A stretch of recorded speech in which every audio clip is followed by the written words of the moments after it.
সকলোকে নমস্কাৰ জনাইছোঁ। এয়া আমাৰ গাঁৱতে ফাংচন হৈছিলে আৰু এই ফাংচনতে ভেকচিন প্ৰতিযোগিতা অনুষ্ঠিত কৰা হৈছিল। এয়া মোৰ আইতাই মাছ বেচি আছে, শুকান মাছ বেচিছে। আৰু কেইটকাকে? 10 টকা।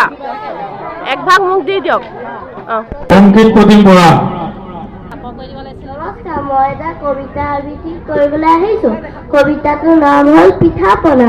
তিল পিঠা দীঘলীয়া, ঘিলা পিঠা গোল, বিহু হ'লে খাম দে বজাই এটা ঢোল।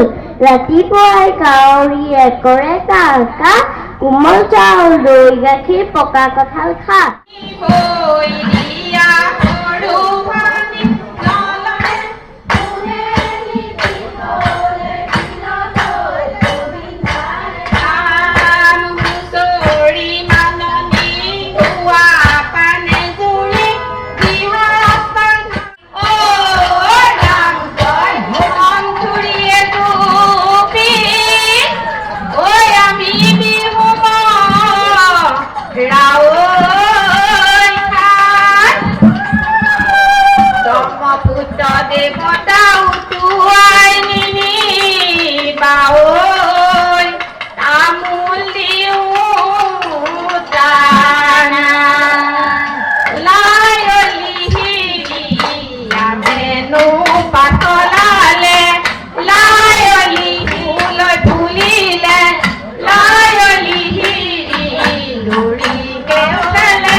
এয়া তাল বজাই বজাই আহি আছে যে এয়া মোৰ আইতা হয়।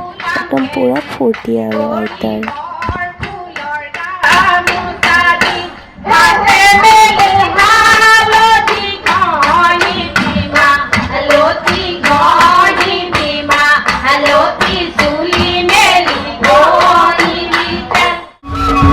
Thank you.